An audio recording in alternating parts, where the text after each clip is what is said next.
Welcome to Tanakh Talk. I am your host, William Hall, broadcasting to you live out of Kingsland, Texas, USA, with episode number 11, where Rabbi cross-examines the New Testament with Rabbi Michael Skobac. Can't get enough of that name. Tonight we will be going over Matthew chapter 8. Hopefully he will not correct me and tell me it's chapter 9 or chapter 7. I think I got it right. So glad everybody's joined with us tonight. Without further ado, without further music, even though I'd like to listen to the whole song, Rabbi Michael Blank Skobac. Since I don't know your middle name, I guess I'll have to live with that. Ira. Oh, how cool. You know, it's really funny now that you mentioned that. Ira Michelson had a post today. I just noticed, and he said it's nice that I got sandwiched in between Rabbi Michael Skobac and Tovia Singer as being labeled a brainwasher. He doesn't really realize how close to being in the middle he is. Isn't it funny though that I'm Michael Ira and he's Ira Michelson? Oh, that is really, really neat. That is too funny. Wow. Rabbi, how are you? It's so good to see you. Thank God. It's great. Thank God to be here with you. Really, it's always a pleasure. Oh, wow. It's a pleasure for me too. It really is. I've got my son in the studio, so he may be perking up from time to time just to say hey and amen, Rabbi. Okay. Give me an amen. Give him an amen. Talk to us. Say hello. Hello. Hi. That's funny. He wanted to be on screen today, and I was like, son, you haven't changed clothes since since Jesus came back. No, I'm just kidding. That was just a joke. Oh man, this is such a cool episode, Rabbi. I'm excited to get rolling on. But before we do, really, how was your week? You've been really busy. And I know I tell that to everybody, but I noticed that you've been burning the midnight oil lately. Yeah, this is a busy time. Until I guess the summer months come around. The months in the springtime are really super busy for me, and I'm just praying that God will give me the strength to do everything I have to do. Right. And well, you've got an episode coming up now. It's going to be like an 8-week, right? 6 to 8 weeks that you're going to be doing. 6 week seminar. Okay. And I actually posted the topics on my Facebook page, and I think it'll be probably up on the Jews for Judaism Canada website soon. There are basically going to be 5 topics that are really just Jewish topics. We'll be talking about anger management, and I'll be talking about whether or not it's okay to bend the truth, and we'll be talking about how to understand the non-legal parts of the Talmud, the Midrash and Agadah. We need to take the things seriously, literally. We have to take everything literally. We'll be speaking about whether Christianity was invented by the Apostle Paul, a number of topics like that. Wow. And, I'm not any kind of, I wasn't born with this knowledge, so it takes a lot of work for me to put the talks together. Sure. Now, is any of this stuff going to be broadcasted either through podcast or video at all? Or yeah, well, we film everything, so everything will go up on a YouTube channel. Okay, so, great. Great. This is the 6th year in a row that we're doing this series, so that'll make it now. This will be the 36th lecture I'm giving. Oh, wow. That's awesome. So far, just about every topic you mentioned is very intriguing to me even. So I may have to see if I can squeeze out the time to tune in. click the clicker and get on YouTube with you. So that's good. That's good. It's okay. Okay. So with that being said, everybody who's watching us live, or if you're following up on a recorded video, is it starting this coming week? 1 week from today? I think we start May 20th. Okay, starting May 20th, this particular broadcast will start 1 hour later. So if you're in Texas, we'll be starting at 9 p.m. Everywhere else, well, do the math. So, and that'll only be for 6 to 8 weeks. Unless I really start liking that time slot, I may request that we keep it. We'll negotiate that. Yeah, we may have to negotiate that, because I do know this. I do know in the summer months, it gives me an opportunity to work more. Because I'm in construction. I've got a construction business, and the more I can work using the daylight hours, the better off we are. So we may have to milk that a little bit, Rabbi. Sounds good. Okay. Well, Rabbi, sounds like a plan. That sounds like a plan. Well, are you ready Matthew chapter 8. Off? Let's kick it off. All right. So we're going to change gears tonight, actually, and we'll see that the New Testament moves into a different kind of material that happens now. Chapter 8 begins by telling us that when he came down from the mountain, because chapters 5, 6, and 7 were the Sermon on the Mount, very long sermon, 3 entire chapters. And he comes down from the mountain at the beginning of chapter 8, and we're told that large crowds followed him. Now, it's going to be interesting because later on in chapter 8, Matthew is going to appeal to Isaiah chapter 53. He's actually going to cite chapter 53 of Isaiah as a proof text. And therefore, I think we'll find it interesting that this chapter in Matthew has at least 3 problems for Jesus in terms of fitting him into the 53rd chapter of Isaiah. And the first problem is right here in verse 1, where it speaks about these large crowds following him. We'll see later on in chapter 8, I think it's in verse 18, it also mentions the large crowds. And throughout the Gospels, if you just pay attention to the Gospels, they really speak about Jesus back then as being sort of a superstar. Mark chapter 3, verses 7 to 9 says that when Jesus departed with his disciples to the sea, great multitudes from the Galilee followed him, and they were hearing all that he was doing. So they came to him in great numbers from Judea, Jerusalem, Idumea, beyond the Jordan, and the region beyond the Tyre and Sidon. And they were coming out from all over the place to follow him. Luke chapter 2, verse 52 says that Jesus was increasing in divine and human favor, meaning that he was increasing in this popularity. And in Luke chapter 4, verses 14 to 15, he says, when Jesus returned to the Galilee, a report spread through all the surrounding country. He began to teach in their synagogues and was praised by everyone. So what you have in the Gospels is the picture of a person who's extremely popular. And the problem with connecting him then to Isaiah 53 is that chapter in Isaiah is speaking about God's suffering servant who is simply totally and universally rejected and despised by everyone. Meaning that Isaiah is speaking about a servant that basically has no support at all and is just hated by everyone, despised by everyone. And so the life of Jesus doesn't seem to be at all one of unpopularity. On the contrary, the Gospels keep on speaking about the great crowds he was attracting. Right. And of course, after his death, he becomes a real superstar, meaning that after the death of Jesus and with the spread of Christianity as the world religion in many ways, he becomes, you could say, arguably the most popular person in the history of the world, except for Elvis Presley. You know, that's how it works with painting, too. If you're an artist, it's better off if you die first. I think your stuff becomes more valuable. You can sell your stuff much easier. So that's a problem, I think, in terms of trying to connect this the chapter 53 of Isaiah with Jesus when we see an ongoing representation of him as being quite popular. But then the story moves into a major, what I call a meta theme of the Gospels. It says that right away, meaning he comes down from the mountain, and we're told that right away a man with a serious skin disease, many translations have this as leprosy, came up and knelt before him, saying, "Lord, if you're willing, you can make me clean." And so Jesus reaches his hand out and touches him, saying, "I'm willing, be made clean." Immediately his disease was healed. And then Jesus told him, "See that you don't tell anyone, but go show yourself to the priest and offer the gift that Moses prescribed as a testimony to them." Now, this, I think, is a really, really fascinating little piece. First of all, as I mentioned, this is going to be a meta theme, an ongoing theme of the Gospels, which is focusing on the miracle works of Jesus.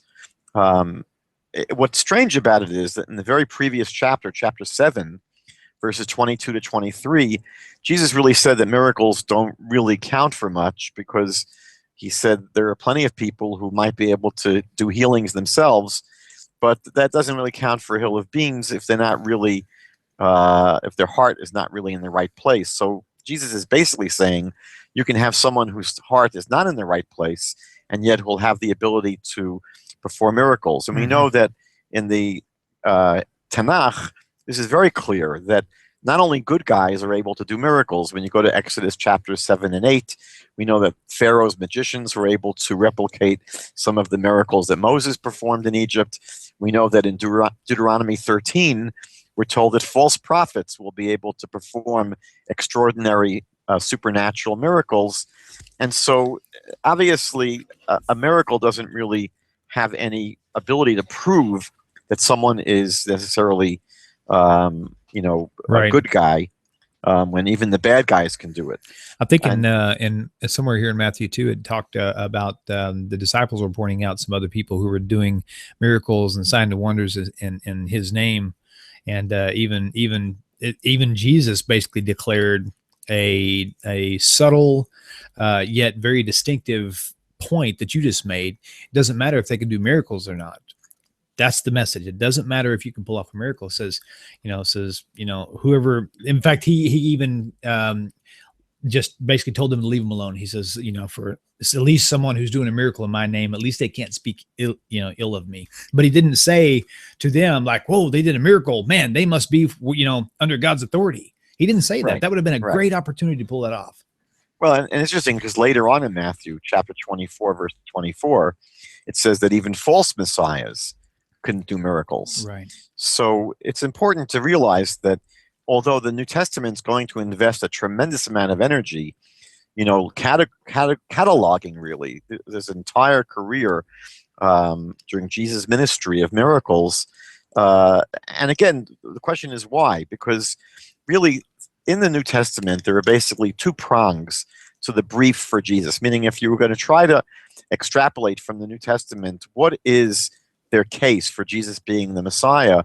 One of them is the appeal to Scripture fulfilled from the Tanakh, meaning that they're arguing that the Tanakh contains prophecies about the coming of the Messiah that Jesus fulfilled. Now, in the previous chapters in Matthew, chapters 1 through 4, we saw that the gospel writer really was batting 0 for 6, because all of the scriptures that he appealed to were sort of dead ends. And the truth is that all of the prophecies that are cited in support of Jesus being the Messiah are basically like cotton candy. The more you chew down on it, the more it disappears and there's nothing there. So that's one prong of the case for Jesus being the Messiah. The other prong is the appeal to miracles. And that's really, it's throughout all of the Gospels. They emphasize this, even though the Tanakh never tells us that one of the ways we'll be able to recognize the Messiah will be because he'll perform miracles. And again, the reason is that miracles, we know, can't prove anything if the bad guys can do them as well. And we know that all religions in the world are able to claim miraculous events and miracle healings and incredible miracles. I'll just share, just from the Talmud, interestingly, we're told in the Babylonian Talmud, Tractate Avodah Zarah 10b, that Rabbi Hanina Bar Chama was able to bring someone back from the dead, to resurrect the dead. And we see also in Tractate Megillah 7b that Rabbi was able to also pray for someone and bring him back from the dead. So the fact that people can do miracles is not unique to the gospel accounts. And therefore, what's peculiar is that so much energy is devoted to detailing these miracles of Jesus, but it really does not prove anything anyway. Now, not only would miracles not prove that Jesus is the Messiah, but of course, I think that one of the reasons that many Christians assume these stories are here is to prove that he's not the Messiah, to prove he's God. They're trying to say that you see from these stories that Jesus is able to control nature, and that would prove he is the creator of nature. But I think that if these miracle stories can't prove that he's the Messiah, then all the more so they couldn't prove that he's God. Now, an issue that we won't go into now, but we'll discuss later on, is whether or not there's really any solid historical evidence to believe that these alleged miraculous stories took place as they're reported here in the Gospels, meaning that there really aren't any outside sources to corroborate these stories. And I'm not saying that means they're not true, Right. but we'll have to really discuss at some later point, now's not the time, whether or not there's any good reason to believe uncritically these stories at face value. So that's one thing I wanted to mention about this story with the healing of the leper. The second thing that I wanted to discuss is very peculiar part of this story is that Jesus insists that no one be told about this miracle. He says, don't tell anybody what happened. And the same insistence about not spilling the beans about the healings you see later on in Matthew chapter 9, verse 30, in Mark chapter 5, verse 43. And then in Matthew 16:20, he tells his disciples, don't tell anyone I'm the Messiah, meaning he had just asked his disciples, who do you think I am? And Peter says, you're the Messiah. And Jesus says, right, you are, for 20 points, but don't tell anyone I'm the Messiah. So there seems to be a lot of secrecy here and a lot of desire to cover things up. I've heard one thing that's, what's that? I have heard something on this that seemed to be the most compelling, plausible truth was, and I call it truth at the time. I'm not saying that's what it is now. So, don't send me a hate mail or love mail for that matter. But the explanation that I've heard so many times is that the reason why he said that over and over again was because he didn't want the people to force him to become king before it was his time. He thought that if everybody was going out advertising it, he wanted people to find out on their own and for it to take the timing in order that Hashem would have it. That was the basic explanation that I had heard. That's very commonly given in Christian sources. I mean, one problem with this idea of having him tell people to keep things quiet is that this miracle, I mean, if you just read the text literally, seems to take place in the presence of these crowds that were right there. I mean, that the chapter begins by saying that there's huge crowds are following him, and then right away, the leper shows up. And so it seems strange that, you're going to keep something secret that's been witnessed by huge crowds of people. That's a good point. But, maybe it just wasn't written well. Maybe, Right. What really happened was there were huge crowds and they sort of disappeared. Then this leper shows up when they leave. But it seems, at least from the literal reading of the text itself, it does seem that there are people hanging around there. Secondly, we all know that loose lips sink ships. And it's very, very hard for someone to do something that's quite amazing and then to expect everyone to keep their mouth shut. Right. So it's sort of it's a poor plan. Now, the explanation you gave, I found in David Stern's commentary to the New Testament. He's a messianic Jew who wrote a commentary to the entire New Testament. So I'll just quote what he says. He says that Jesus did not publicize the fact that he was the Messiah because the people expected a Messiah who would liberate Israel from Rome and rule in glory, not one who would die a criminal's death. Had he been publicly identified as the Messiah, the people would have tried to make him a king then and there. Had that attempt succeeded, he would not have fulfilled Isaiah 53's prophecy of a Messiah who must suffer and die. Wow. Now, there's so many problems with this thesis. I'm not even going to be able to go into all of them. I'll mention two just off the top of my head. One problem is that if it was so important to keep everything hush-hush so that, there'd be no danger that people might even suspect he's the Messiah, then why have, an entire ministry of miracles taking place every other day?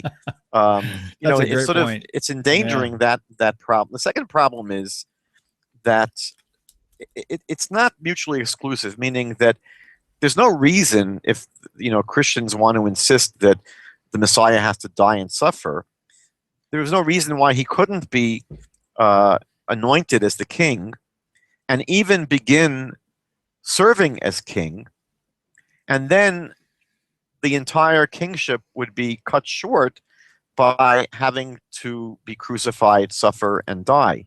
Meaning that the idea that he couldn't become king because that would get in the way of suffering and dying, it just doesn't make sense, because a king also could suffer and die. Sure. So it's unfortunately, this is all based upon the assumption that the Jews were totally mistaken in their assumption that the purpose of the Messiah was to serve as a king who would rule.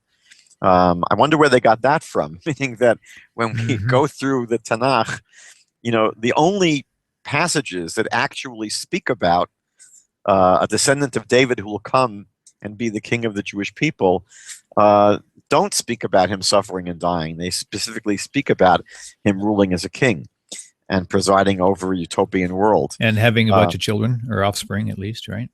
It doesn't say he's going to have children, but there's no reason to assume. Doesn't the prophecy that they so-called claim, doesn't it actually lead into the context saying that he will have seed, offspring? Well, that's a problem with their interpretation. Right, right. But there's this assumption the Christian makes that the Jews were just out of their minds for thinking that the Messiah would be a king, when that's really the main thrust of Scripture.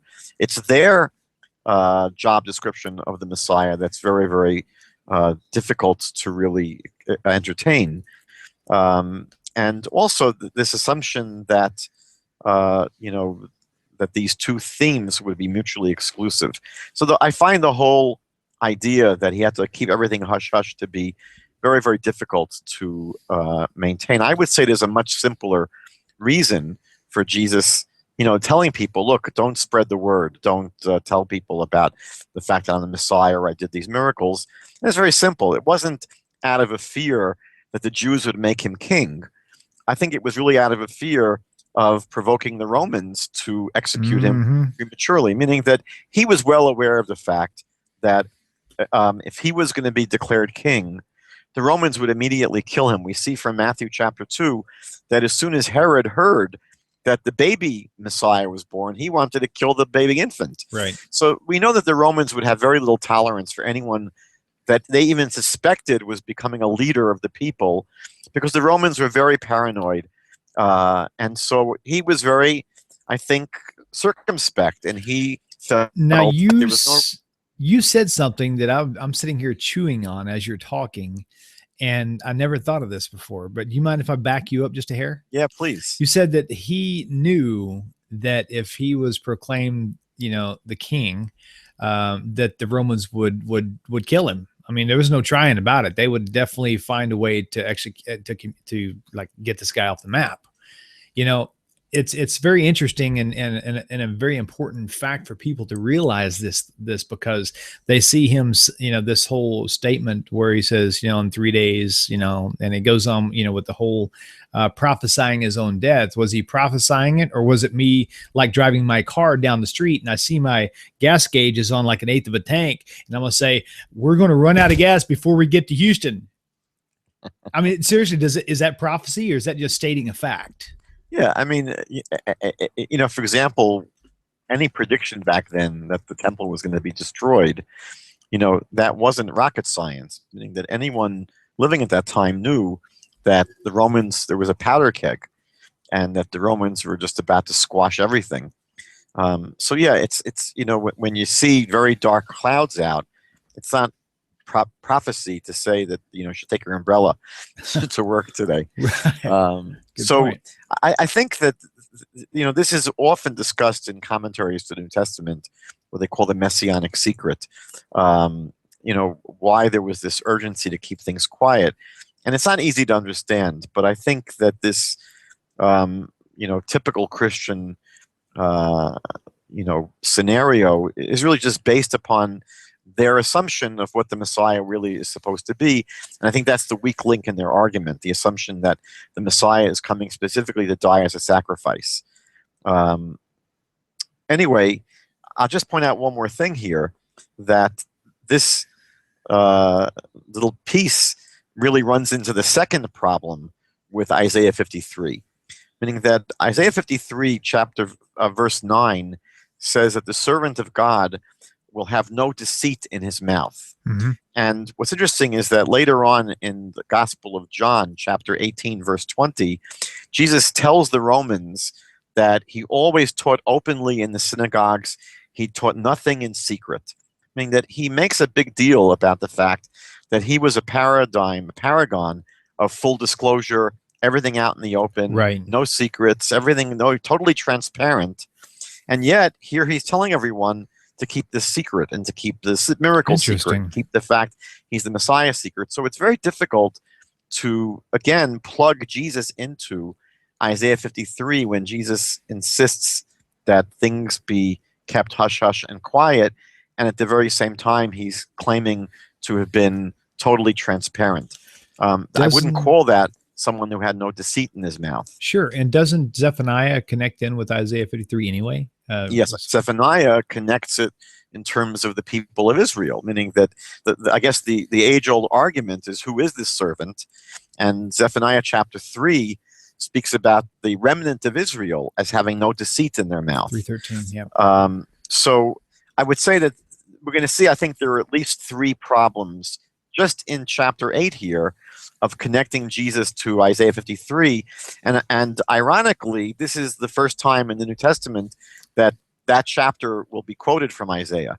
Now, the third thing I wanted to mention about this healing of the leper is that I guess there's synchronicity in that this past Shabbat, the Torah reading in the synagogues dealt with the laws of leprosy. And that's in Leviticus chapters 13 and 14. And I think that the question, first of all, it's important to say that what the Bible describes in Leviticus is not the disease. I think it's called Hansen's disease. It's not leprosy, meaning that the spiritual manifestation of this skin condition was not equivalent to the physical ailment called leprosy. The laws were totally different. There was a totally different way of diagnosing whether someone had what is called in the Bible tzora'at. Had nothing to do with medical conditions, although there was a physical manifestation on the body of the mitzora. The question that I wanted to explore, and I don't really have this nailed down yet, I may have to do some more research for next time. The question is, was Matthew here speaking about a leper in the sense of the Leviticus chapter 13 and 14 mitzora, meaning that is Matthew speaking about the person that the Bible in Leviticus 13 and 14 speaks about? And I think there are 2 reasons that you might think that that's exactly what Matthew is doing. Number one is that I checked the Greek. The Greek that Matthew uses here for the person that has this sickness is the same exact word that the Septuagint uses in Leviticus for the mitzora. So it's pretty clear that the language is the exact same term, and more importantly, at the end of this story, Jesus tells the person who is healed to bring a sacrifice to the temple as a testimony. Now, it seems that he is saying that in the same way that the mitzora in Leviticus had to bring sacrifices, so this person should do the same thing, since he was a mitzora, a person that had this disease and got healed. So it seems that Matthew is trying to connect this story not with simply someone that has a medical condition, but with someone that actually was a mitzora, a biblical mitzora. So that seems to be the setup here. But I think there are possibly 2 problems. The first problem, again, I need to do some more research because I wasn't able to nail this down. But I seem to remember the possibility, at least, that the biblical manifestation of tzora'at was no longer occurring in the times of the first century. Right. So I remember seeing sources that it may have already stopped at the destruction of the first temple about 500, 450 years earlier. So that I'm going to try and check out and make sure I get back to everyone next week. I have heard, I've read some of that in the Midrash also, and it was teaching about that. I don't know about the timing, but that it definitely ended before the quote-unquote New Testament era had begun. Possible. I want to nail that down because I want to make sure that I'm correct on that. But the second problem is that the person in this story doesn't go through the purification process that's required in the book of Leviticus. That's what I was going to ask you about. Yeah, so that really seems to contradict the idea that this person was a biblical mitzora, and more likely that he was just someone that had leprosy. Although if he had just leprosy, then why would Jesus tell him to go and bring the sacrifices? What's really sort of annoying about this story is that in the biblical model, the whole purpose of the person having this physical malady, this skin condition, was to have them go through a process of repentance, a process of, recognizing that this condition was a result of some really corrupt things about themselves, arrogance and a lack of humility and speaking negatively about others. And so the entire system, the whole procedure of what happened to the Metzora was to really bring them to humility and bring them to repent of what they had done. And that spiritual work is what basically gets them out of this situation. And what happens in the gospel story is that Jesus really turns it into just the guy has a medical problem. We're going to snap our fingers, it'll go away. But that seems to circumvent the entire purpose of why this person had the problem in the first place. And it seems too that if he literally healed him, he just simply told him to go make an offering.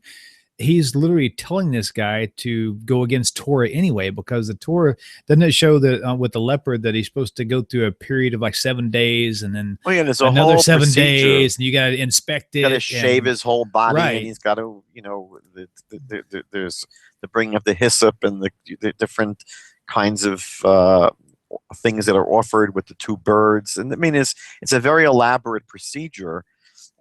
Which is being circumvented. It had to also be done under the supervision of a priest. A priest had to inspect. Anyway, if you compare the story in Matthew to chapter 13 in Leviticus, you'll see this literally, it's like day and night. And so it's very difficult to really, I think, read this story as a story where someone is a Metzora. It's more likely that the person, if the story even happened, right, person simply had leprosy. So is it safe to say that either A or B happened? Either A, he just healed a guy who looked like he might have had something of a non-Torah dated leprosy, and he healed him and said, "Now go on your way." Or B, the guy did have this leprosy and it still existed, and Jesus literally is changing Torah in the sense of he's trying to change the rules, which you can't do. I mean, I'm not sure he's trying to change the rules, but as the story is written, it seems that the rules are being circumvented, and then it's not clear, why at the end, there's a advice to bring a sacrifice, and it's also not clear what he means by saying as a testimony to them. Meaning, is it just for public relations? Is this to make people feel good? The reason that we follow the rules of the Torah is because it's what God commanded. It's not, to somehow look good. So the story is peculiar, and, I can't really get a clear read on it, but I think that there are certain problems with this story. I want to move on to the next story, which is about the centurion's faith. Can I point out one thing here? One thing that I noticed back in the day was that in the midst of all this, the Christian teachings that Jesus came to do away with law, in this particular verse, he actually upholds one part of it, or at least he's teaching that they should heed the law, and it says, "Go and offer that which Moses commanded." Exactly. So he's not like trying to teach people you don't have to do things. He's really, really guiding them in the direction, regardless of whether he just changed something or tried to change something there. But he did actually influence. He did, really try to do well. I don't know what he was trying to do, but we do see evidence of him actually discussing content of the Torah, and it's active right there with no sign of anything changing. Yeah, and I think that's really that comes through to me pretty consistently in the Gospels. Sure, that Jesus is basically someone who seems to be, in line with the observance of the Torah. There are these glitches, and this story is one of them. So it's hard to make everything smooth.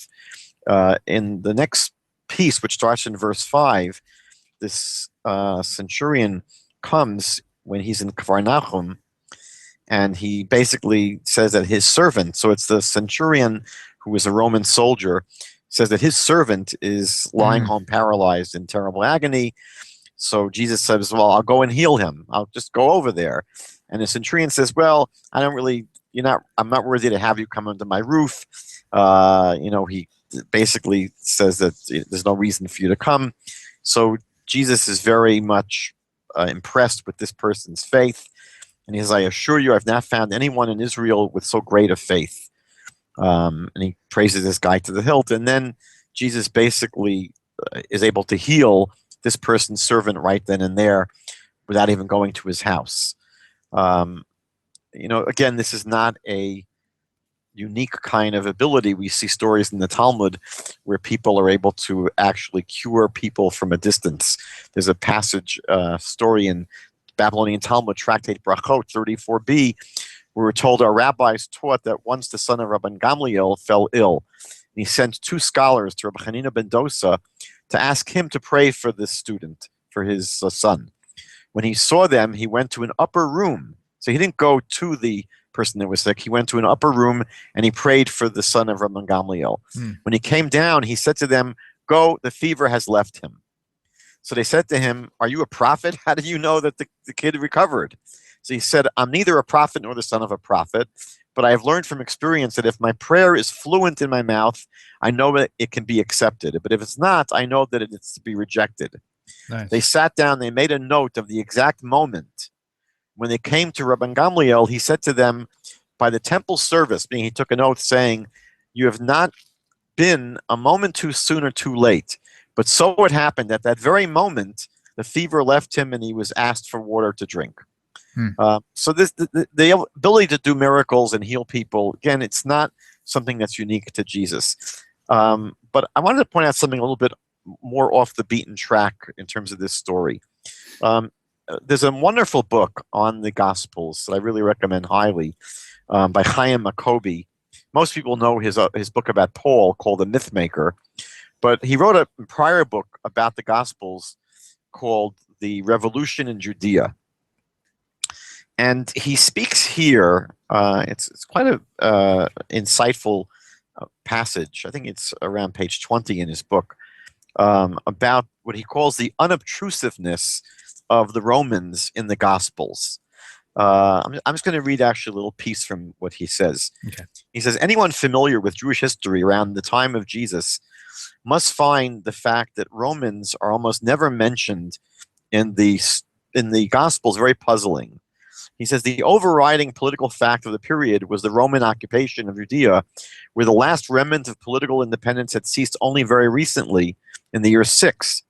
Yet in the Gospels, the Roman occupation is treated as a matter of no interest or importance. It's as if someone were to write about France in the years 1940 to 1945 without mentioning that it was under the occupation of Nazi Germany. And to the Jews, and to the French, national liberty was not just a matter of politics, it was also of a great spiritual significance. He writes, in the whole of the 4 Gospels, the word Romans occurs only once, in John 11:48. He says, this is an extraordinary fact which requires explanation. Like the dog which did not bark in the Sherlock Holmes story, the absence of the Romans is of utmost significance. Twice only is some role assigned to Roman characters. The first occasion concerns Pilate in the story we've been considering, because Pilate has Roman soldiers scourge Jesus and then crucify him. But the other occasion concerns the Roman centurion who observes Jesus on the cross and says, truly, this man was the Son of God. Interesting that the 2 stories of Roman soldiers are here in Matthew chapter 8, where Jesus praises this centurion for his great faith, and then later at the crucifixion where a centurion proclaims that Jesus must be the Son of God. And Jacobi says that it's very clear that what the Gospels are doing is contrasting these righteous and faithful Romans to basically what's presented as Jews who are not faithful and not righteous. And he says that the Gospels, therefore, are not only anti-Jewish in many ways, but very pro-Roman. So it's interesting that, often we only read what's there, and we sort of ignore what's not there. And what's not in the Gospels is any kind of sense that life at that time in Israel was a hellhole because we were suffering under an extremely brutal Roman occupation. It doesn't come through at all in the Gospel accounts. Then in verse 14, when Jesus went into Peter's house, you see the whole chapter of basically miracles and healings. He saw that Peter's mother-in-law was lying in bed with a fever. He touched her hand, and the fever left her. And then the gospel account here in verse 17 says that this was spoken through the prophet. He drove out the spirits with a word and healed all who were sick, so that what was spoken through the prophet Isaiah might be fulfilled. He himself took our weaknesses. He carried our diseases.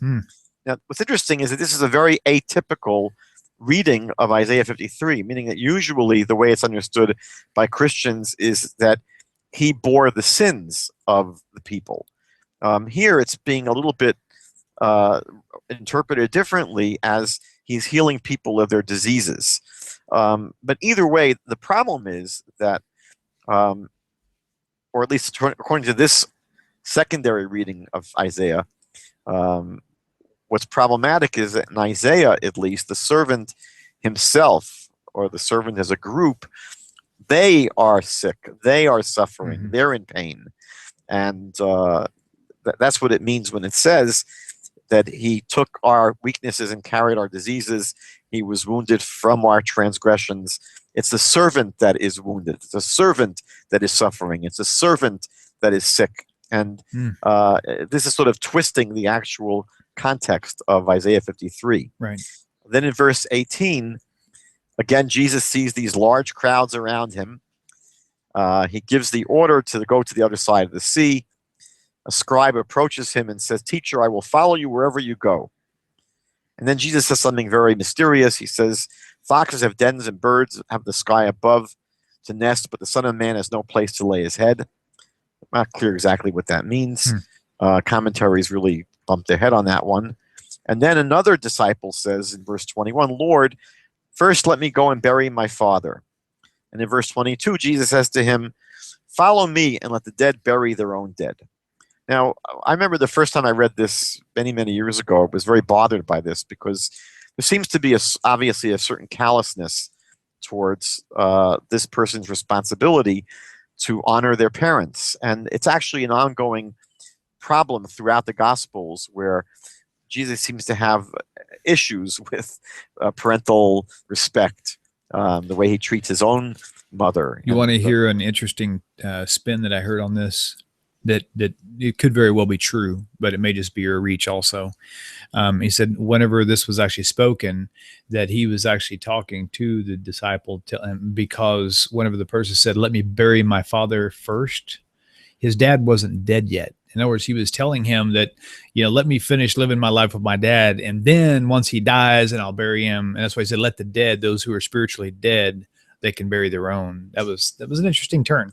Yeah, it sounds. I've seen that as well, but it sounds like a reach because it seems that this person actually had a dead body to deal with. Right. And in the Torah, by the way, it's not just a matter of honoring your parents, but there's an incredibly strong obligation to, quickly bury the dead as a way of showing respect for the human body. Right.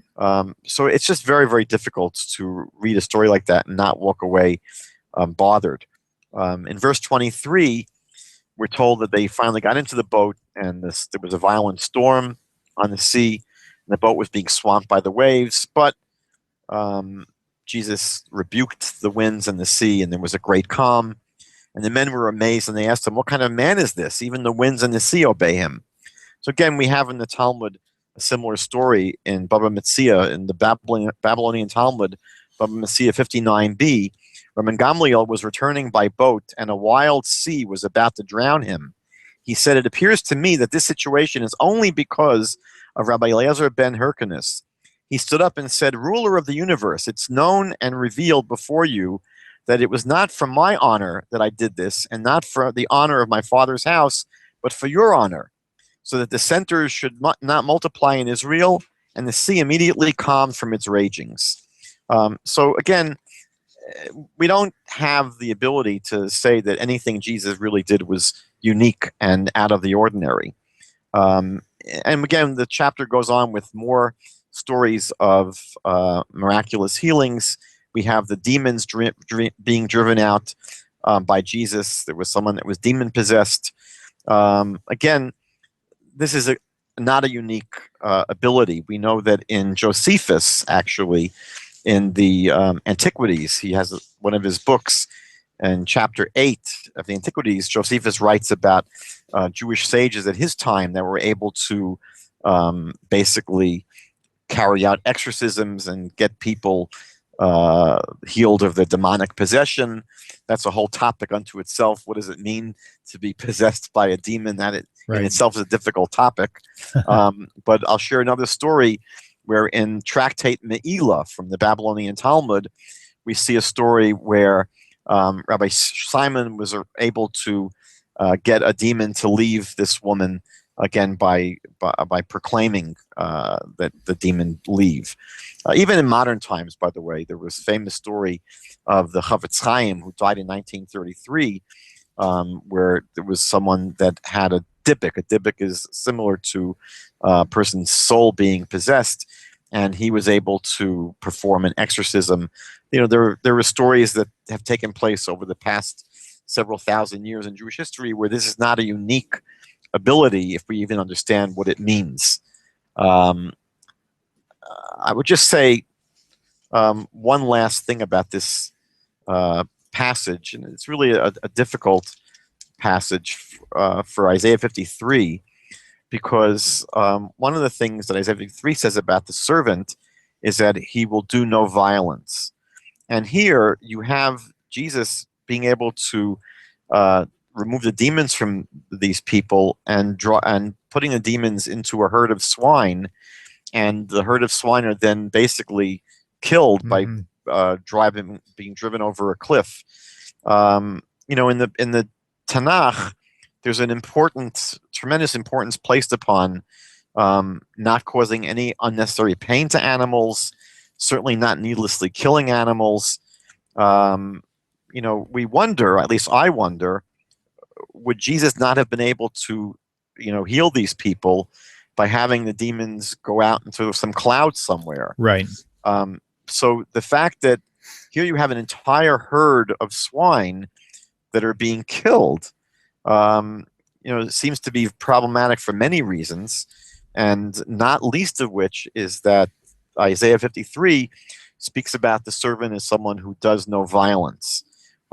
So I find it strange that here in Matthew chapter 8, the gospel writer appeals to Isaiah 53, as somehow verifying the claims of Jesus being the Messiah, and yet within this very chapter, at least three contradictions, at least three difficulties of plugging Jesus back into chapter 53. And see, here's where the non-learned, say that respectably, because I was there and I kind of still am there. I'm studying my way more and more, but the unlearned in the Torah and in the rules of Torah fall prey to these types of ideas, because simply by sugarcoating that whole picture, saying, well, the reason why, and this is on a messianic spin, the reason why this happened, instead of just casting them out into the air, was Yeshua, Jesus was making a point with swine that they're unclean.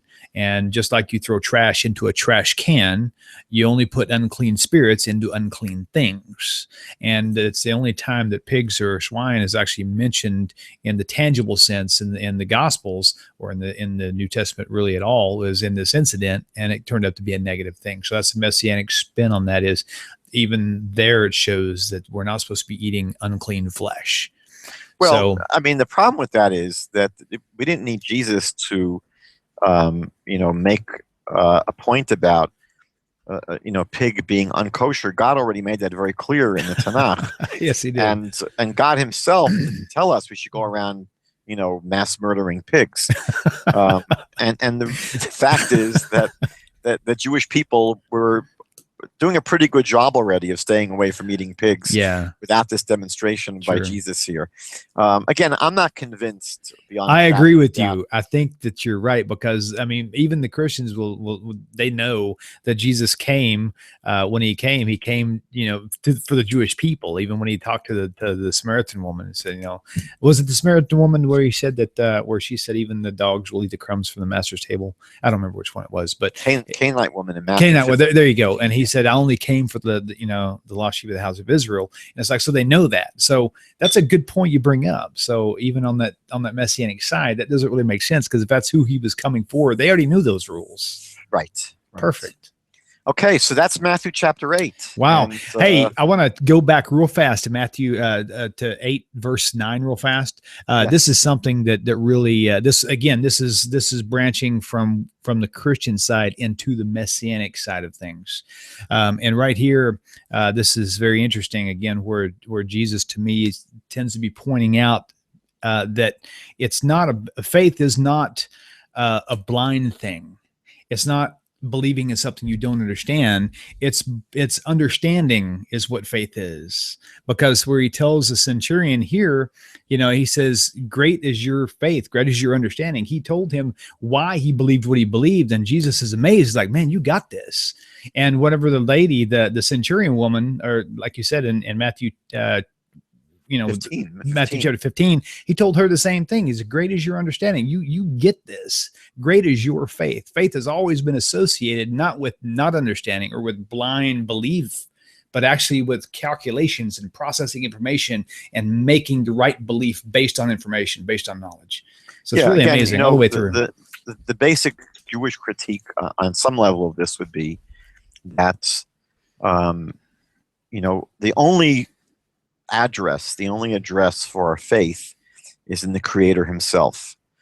And, anyone who diverts that faith to an individual, to a human being, is really doing the opposite of what God instructs us in the Tanakh. And that's one of the great dangers of these stories, is that, whether or not, Jesus was claiming to be God, or Matthew believed that he was God, one thing is very clear, that over the next few decades of the development of the Christian movement, people came to see him as God. I don't believe by any stretch of the imagination that he was claiming to be God, or that people that were following him actually worshipped him as the creator of the world. I'm not even clear that Paul believed that he was God literally. But it's pretty clear that, by the 2nd century, the people who claimed to be followers of Jesus were more basically, essentially, except for the Jewish Christians like the Nazarenes and Ebionites, these people came to see Jesus as God, and that became standard fare for virtually the entire Christian world over the past 1900 years. And so these stories, I believe, play a part in that understanding. And so when the New Testament has Jesus saying, great is your faith, it's pretty clear that the reader, is tying up the faith in these stories with faith in Jesus, and somehow, faith in him. And, this is the very, very point at which Judaism has its greatest objection to the message, if that's the message. Because faith in a Jewish biblical, from the Hebrew Bible's perspective, it only has one address, and that is with the creator of every molecule in existence. And Jesus was a created being. Jesus was not the creator. And so, I know that's a point of contention. Christian theology will insist, no, Jesus was the creator. But that's exactly the point of contention, that the Jewish critique would say, no, he was born to human parents. He was not the creator of the universe. He wasn't there, at Abraham's circumcision. That was he wasn't there in the Garden of Eden either. And so, Yeah, that's Unless again, he I was think- a serpent. Okay, no, please. I'm just joking. Well, we'll talk about Yeah, that actually. We may have some Interesting. interesting analysis of that. But I think that's the real issue here is, faith is important. Yes. And it's clear that these stories are constantly, emphasizing the importance of faith. But again, what is the message? Mhm. And it seems that the message is really, it doesn't speak about faith in the Almighty, faith in God, who's called God the Father, faith in the Creator. It's always linked with Jesus. And that's certainly probably from a for sure. biblical perspective, the one greatest problem with these texts. So we'll look forward to next week. We'll do chapter 9. Yes, and with our 3-minute lag, we finished early. This is interesting. I'm so happy. Yeah, you actually knocked it all out. I'm struggling mighty to keep these under an hour. Hey, you did great. Hey, real quickly, I think I had 2 points, but we'll go with the first one first. Just totally off topic since we've got the extra moment. Oh man, what was it?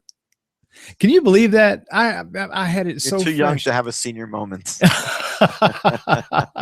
Okay. Well, we did mention that the whole Abraham circumcision. There was, doesn't the Torah state that Abraham was actually conversing with Hashem while he was in the tent before the 3 showed up somewhere? Doesn't it say imply conversing? Well, it says that God appeared to him. But in the tent, not. I mean, this is before. Well, he was actually outside the tent. Okay. Abraham was specifically sitting outside the tent in the At heat of the day. At the door of his tent, right? Yeah, he was outside, and he was. The rabbis say that he was, even though he was sick and in pain, he just couldn't stand not having guests to take care of. Okay, so he was there. Hashem appeared to him, and then the 3 showed up. Right? Yes. That's what I thought. Okay, the other question was this: how many times did Moshe Rabbeinu ascend to Sinai? Was it 3 times? Was it only 2? Was it 7? Like I've seen some websites suppose 7 times. Yeah. Was it 3? 3 is kind of what I've read in the Midrash. I think it's 3 times. 3 times. And is that in the text, or is that kind of you just kind of have to? It's it's very, very hard to untangle those stories about what happened at Mount Sinai. It's certainly not easy. It's a hard to untangle it. But you know what? A little bit of work. You know what? We'll try to untangle that another time. Rabbi, thank you so much. It's been a great episode. Everybody join us again next week. Next week, you said the 20th is actually when your schedule changes, yes? Yes. Okay, so after, depending on when that 20th falls, we will be shifting 1 hour later. But until then, we will see y'all here hopefully next week if you all are willing and interested, because I know I sure am, and I know Rabbi is. He doesn't have a choice. I've got his Skype number, so nothing he can do about that. Right, Rabbi? Shalom, shalom, everybody. We will talk to you on the next broadcast. Shalom. תמיד כולם ביחד, חשוב מכל חשוב והכרחי להיות ביחד. איפוק זו העוצמה, ויתור זו הגדולה, השאיפה והכמיהה.